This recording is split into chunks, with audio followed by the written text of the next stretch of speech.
भी होगा तुम एकदम ऑनेस्टली बोलना कैमरे के सामने ही, क्योंकि झूठ कुछ नहीं बोलना। तुमको जो लगता होगा कि तुम्हारे अकॉर्डिंग सच है वो तुम बोलना।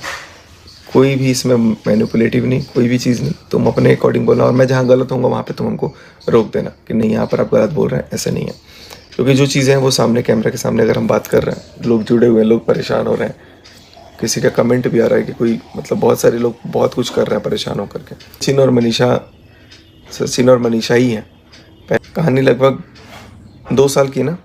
2 साल पहले क्या होता है कि हम लोग कुछ पार्टी वार्टी कर रहे होते हैं। उसी बीच मनीषा को कोई, एक्चुअली क्या होता है ना, देखो मनीषा की भी गलती नहीं बोलूँगा। मनीषा को कोई जैसा बोल देता है ना वैसा ये मान लेती है। और मनीषा को दूसरी चीज़ कमेंट से बहुत फ़र्क पड़ता है। बस यही 2 कारण है कि एक मनीषा इन्फ्लुएंस हो जा रही है और दूसरा मनीषा को कमेंट चुभता है, कमेंट देख ले। हे गाइस, कैसे हो आप सब लोग? आई होप आप सब अच्छे होंगे, अच्छे रहिए, खुश रहिए। ही करण कंचन ब्लॉग की तरफ से आप लोगों को दुआ है फ्रेंड।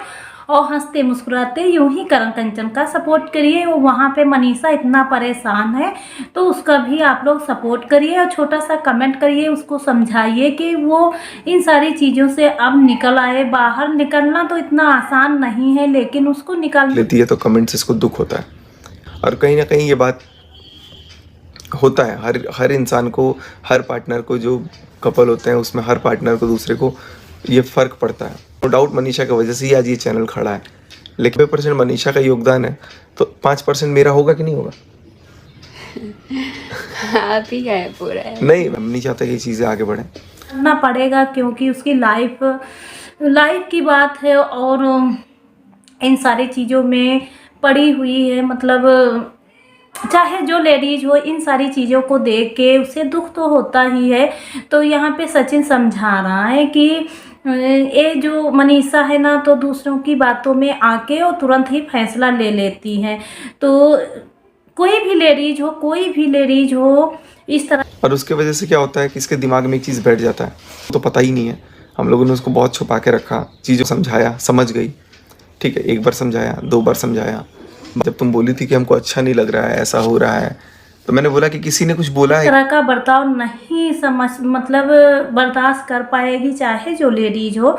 और यहाँ पे जानते हो सचिन मनीषा को बेवकूफ़ समझ रहा है, जानता है कि मनीषा कुछ भी नहीं जानती। तो यहाँ पे तरह तरह की चालें सचिन चल रहा है दोनों की तरफ। मतलब यहाँ पे नेहा को भी बदनाम किया, हर तरीके से उसे बदनाम किया। उसके बाद में यहाँ पे आप जानते हो मनीषा को भी कह रहा है कि ये जो मनीषा है ना, तो दूसरों की बातों में आ जाती है।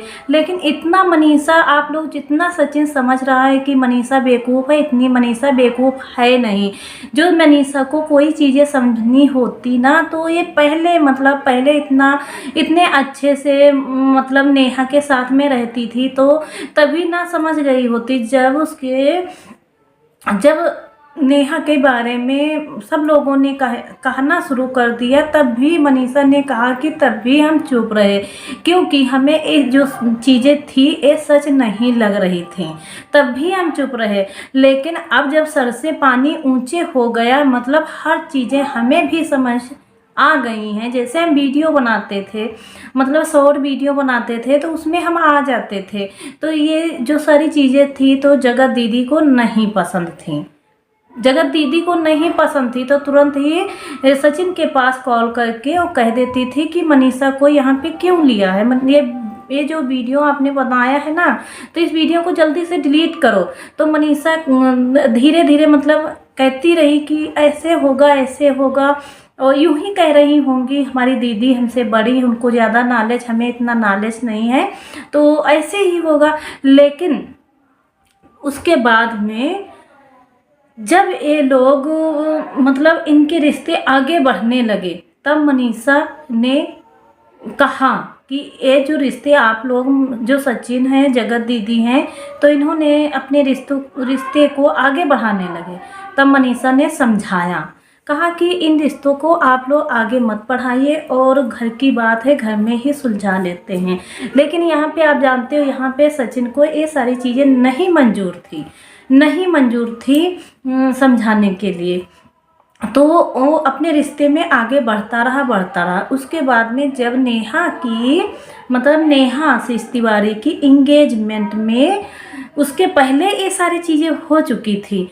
तो इंगेजमेंट में सचिन गया और मनीषा को भी लेकर गया। तो वहाँ पे मतलब नेहा के जो भाई थे तो वो अंदर मनीषा को नहीं, मतलब सचिन और मनीषा को अंदर नहीं आने दिया। तब सचिन ने चिढ़ा और जो नेहा की बातें थी ओपन कर दिया। जितनी सारी चीज़ें थी ओपन करने लगा और उसके बाद में अपना पक्ष रखा। जब सब लोग सचिन को कहने लगे कि ऐसा था, तुम्हारे बीच ऐसा था, तब उसने कहा कि हम जो सारी चीज़ें ये कहा है, मतलब नेहा के बारे में हम उल्टी सीधी जो भी बातें कही हैं ना, तो उसके पीछे सुमित था। सुमित ने हमें कहा कि जो चीज़ें हैं उनको सोशल मीडिया पे डालिए और इसमें बढ़ा चढ़ा के बताइए। हमारे और नेहा के बीच में कुछ भी नहीं था, हमने झूठ कहा है।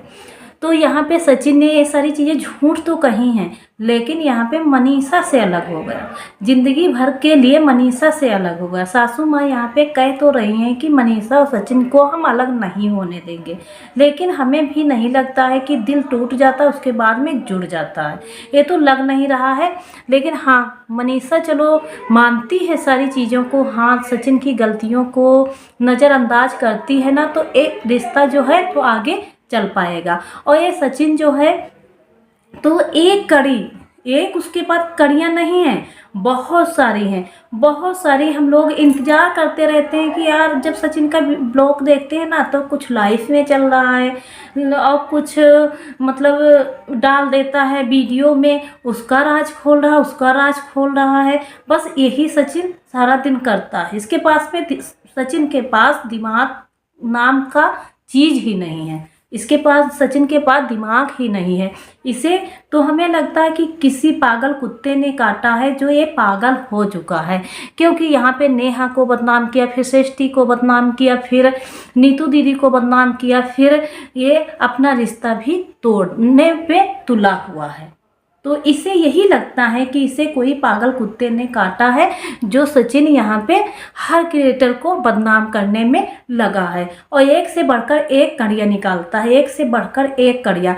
हमें तो लगता है ये जो सारी चीज़ें हैं ना, तो ये सारी चीज़ें जो हैं तो गलत हैं क्योंकि यहाँ पे आप लोग जब भी सचिन के माँ का आप लोग वीडियो देखते होंगे ना, तो कोई भी वीडियो में ये जो है तो दुख अपना नहीं शेयर करती, मतलब हरदम वो सही से रहती हैं।